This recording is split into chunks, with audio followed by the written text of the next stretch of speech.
সদস্য হাসান শাহরিয়ার।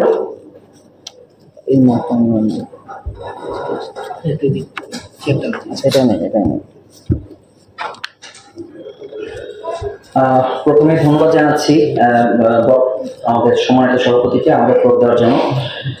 আমি একটু সময় নিব, সময় আসলে একটু বেশি নেব, কারণ হচ্ছে যে কিছু কথা আসলে বলা প্রয়োজন। আমার কাছে মনে হয় যে বেশ কিছু আমাদের নতুন সদস্য এসছেন এবং আমাদের পুরাতন সদস্য যারা আছেন তাদেরও কিছু বিষয় আসলে জানা প্রয়োজন। আমরা আসলে যেটা পলাশ ভাই বলতেছিলেন যে আসলে এটা গুরুত্বপূর্ণ ইস্যু, যে আমাদের কিভাবে আমরা এই স্টেজে আসলাম সেই বিষয়গুলোকে একটু আলোকপাত করাটা আসলে জরুরি। কারণ ইতিহাসকে যদি আমরা ভুলে যাই তাহলে আসলে কিন্তু আমাদের সংগঠনের অস্তিত্বটাহীন হয়ে যায়। আমাদের বাংলাদেশ আইসিটি জার্নালিস্ট ফোরাম 1961 সালের স্বেচ্ছাসেবকমূলক সমাজ কল্যাণ প্রতিষ্ঠান অধ্যাদেশ এর 4-3 ধারার অধীনে গণপ্রজাতন্ত্রী বাংলাদেশ সরকারের সমাজ কল্যাণ মন্ত্রণালয়ের অধীনে সমাজসেবা অধিদপ্তর জেলা সমাজসেবা কার্যালয় ঢাকাতে নিবন্ধিত একটি সংগঠন।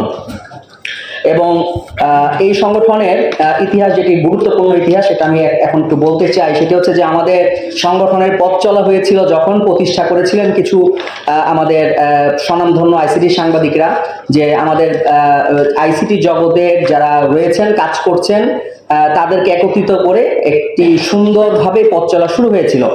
কিন্তু একটা পর্যায়ে এসে দুর্নীতি, সংবিধান পরিপন্থী কর্মকাণ্ড, হিসাবপত্রের দালিলিক ডকুমেন্ট মেনটেন না করা, অডিট রিপোর্টের যথাযথ নিয়মে সম্পাদন না করার কারণে বিআইজিএফ এর কার্যক্রম সঠিকভাবে পরিচালনা না হয়, তখন আমরা কিন্তু স্বেচ্ছাসেবী সমাজ কল্যাণ সমূহের যে অধ্যাদেশ আছে 1961 সালের এবং সংশ্লিষ্ট বিধি 1962 আওতায় প্রয়োজনীয় ব্যবস্থা গ্রহণের জন্য আমি খন্দকার হাসান শাহরিয়ার এবং আমাদের আরেকজন বিআইজিএফ এর সদস্য এখানে উপস্থিত আছেন খালেদ সাইফুল্লাহ, আমরা দুজন লিখিতভাবে মহাপরিচালক সমাজসেবা অধিদপ্তর বরাবরে বিগত 6/5/2018 তারিখে অভিযোগ দিয়েছিলাম লিখিতভাবে, যার পরিপ্রেক্ষিতে 22/5/2018 তারিখে উপপরিচালক বিভাগীয় পর্যায়ে সমাজসেবা অধিদপ্তরকে সে সময় তদন্ত করার জন্য 7 দিনের মধ্যে তদন্ত করে প্রতিবেদন দেওয়ার জন্য নির্দেশনা দিয়েছিলেন এবং সেই তদন্ত কমিটি তদন্তে আমাদের অভিযোগের সত্যতা পেয়েছিল।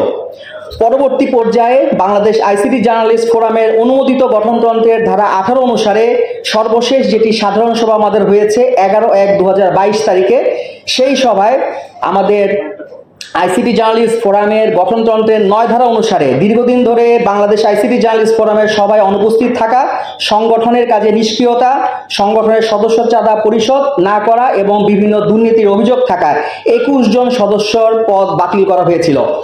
এবং এরপরে আমাদের যে সাংবিধানিক বা সাংগঠনিক একটি শূন্যতা হয়েছিল এবং সংগঠন ট্র্যাকচ্যুত হয়ে গেছিল, সেই অবস্থায় আমাদের আইসিটি জার্নালিস্ট ফোরামের প্রতিষ্ঠাতা সদস্য অনু ভাই এবং আমাদের সিনিয়র সদস্য পল্লব দাস সহ অন্যান্যরা আমাকে অনুরোধ করেন তখন যে আমরা আসলে কি পথে কার্যক্রম পরিচালনা করব।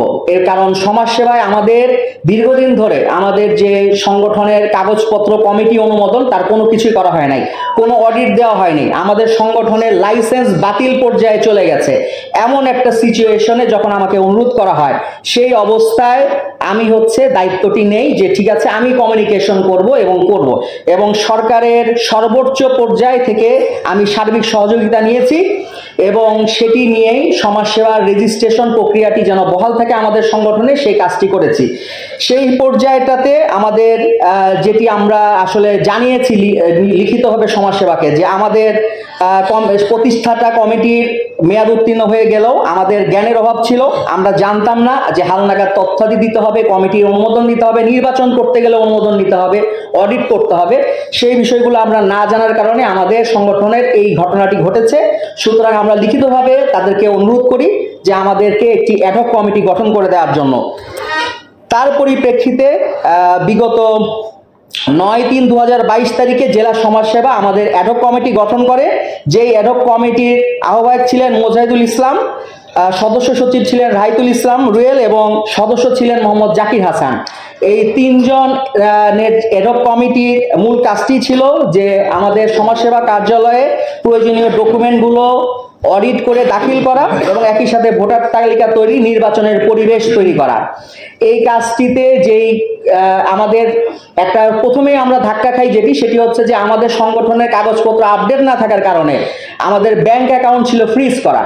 সো আমরা ব্যাংকিং কোনো তথ্য আমরা নিতে পারছিলাম না। আমাদের কাছে বিগত কমিটিরগুলো কোনো অডিট রিপোর্ট ছিল না, আমাদের কাছে কোনো লেজার ছিল না, মানে সম্পূর্ণরূপে আমরা কিছুই নাই এরকম একটি শূন্য অবস্থার মধ্য থেকে আমাদেরকে অডিটের কাজ শুরু করতে হয়। এবং অডিটরের যে নিয়ম বা আমাদের সিএ ফার্মগুলোর যে রুলস আছে, আমি যখন অডিটরের সাথে কথা বলি যে আমাদেরকে এরকম করে দিতে হবে, তারা প্রথমেই কয়েকটি অডিটর ফার্ম অস্বীকৃতি জানায় যে কোনো প্রকার কাগজপত্র ছাড়া আমরা আইন অনুসারে কোনো অডিট করব না।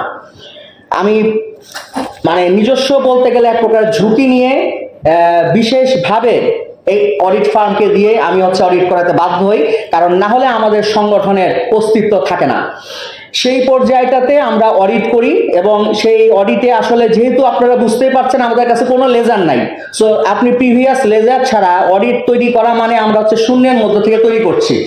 আমরা সেই অবস্থাতে আমাদের সিনিয়র অনেক সদস্য ছিলেন, পলাশ ভাই ছিলেন, সুমন ভাই ছিলেন, আমাদের বর্তমান সভাপতি নাজনীন আপাও ছিলেন। আমরা অনেকগুলো মিটিং সিটিং করেছি আসলে যে কি করব, এবং অ্যাডহক কমিটির 3 সদস্য ছিলেন, অনু ভাই ছিলেন।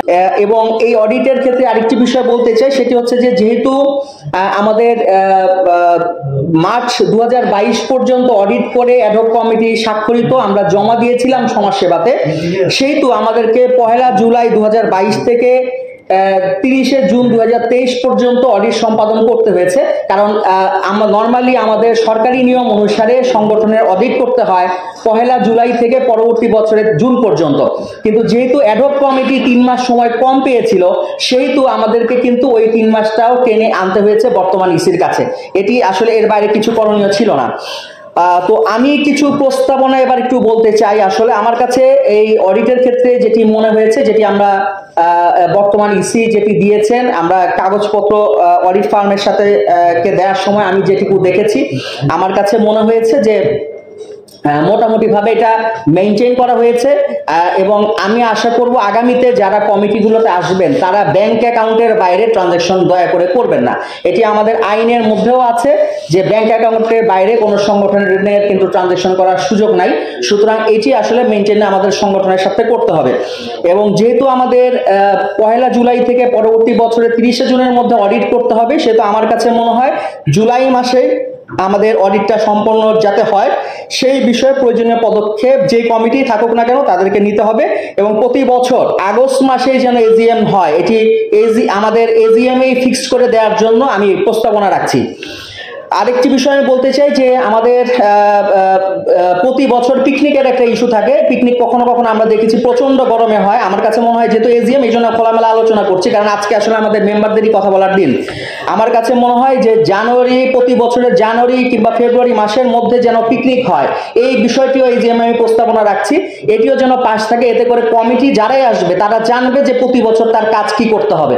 শুরু থেকেই এই বিষয় ফিক্স থাকলে আমার মনে হয় পরিকল্পনা সাজাতে সুবিধা হয়। আরেকটি আমি বলবো যে আমাদের সদস্যদের ফি কালেকশনের একটি বিষয় আছে। আমরা সদস্যদের ফি গুলো কালেকশন করি না। এটা কেন আমরা কালেকশন করি না সেটা আমার কাছে একটু প্রশ্নবিদ্ধ মনে হয়েছে। আমরা খুব অল্প টাকায় এখনো আছি। সদস্য ফি আমার কাছে মনে হয় যে সদস্য ফিটা আমাদের কালেকশন করে ফেলা উচিত। শুধু নির্বাচনের আগে গিয়ে করতে হবে এরকম না। আমার মনে হয় প্রতি কমিটি আসার পরে যদি তিনি তার যে মেয়াদ থাকবে মেয়াদ পর্যন্ত যদি সদস্য ফিটা প্রথমেই কালেকশন করে ফেলেন, আমার মনে হয় সেটা একটা ভালো কাজ হয়, এটা সুবিধা হয়। আমার মনে হয় যে এই বিষয়টি একটু বিবেচনার প্রস্তাবনা আমি দিচ্ছি। আমাদের নির্বাচনের বিষয় আছে। এই বছর আমাদের নির্বাচন হবে। আমাদের হিসাব অনুসারে কিন্তু আমাদেরকে ঠিক জুন 30 জুনের পরে আরেকটি অডিট করে আমাদের কিন্তু আরেকটি এজিএম কল করতে হবে। সেই এবং এই লাস্ট যে এজিএমটি হবে সেটি আসলে কিন্তু সেই এজিএম এ আমাদের ভোটার তালিকাও একটি খসড়া ভোটার তালিকা অনুমোদন করে নেওয়ার বিষয় আছে, কারণ নির্বাচন কমিশনের হাতে সেই ভোটার তালিকা তুলে দিতে হবে। তো আমি প্রস্তাবনা দিব, যেহেতু সরকারি নিয়ম আছে, আমাদের সদস্যদের অনেকের এনআইডির সাথে নিজের নামের পার্থক্য থাকতে পারে, সেগুলো সংশোধন করে এনআইডি তালিকা, এনআইডির যে নাম্বারিং আছে এনআইডি অনুসারে সদস্য তালিকা হালনাগাদ করা হোক এবং এটা আগামী এজিএম এ যেন পাস হয়, এবং ছবি যুক্ত ভোটার তালিকা প্রণয়ন করা হোক, এবং যাতে করে প্রতি মেম্বার নির্বাচনে ভোট যখন দিবেন তিনি তার এনআইডি কার্ড দেখিয়েই তিনি ভোট দিতে পারেন, সেই বিষয়টি যেন করা হয়, এটির একটি প্রস্তাবনা আমি করছি। আরেকটি বিষয় হচ্ছে আমাদের ওয়েবসাইট বিষয়ে আমরা সবসময় দেখি প্রতিটি কমিটির একটি হচ্ছে যে নানা রকমের বিষয় থাকে। আইসিটি সাংবাদিকদের যদি আমাদের ওয়েবসাইট নিয়ে এত সমস্যা থাকে তাহলে আসলে আমরা যাব কোথায়?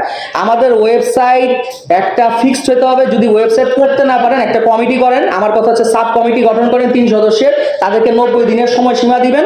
90 দিনের মধ্যে ওয়েবসাইটে কিভাবে তারা কি করবেন সেইগুলোকে বাস্তবায়নের বিষয়ে পদক্ষেপ গ্রহণ করবে।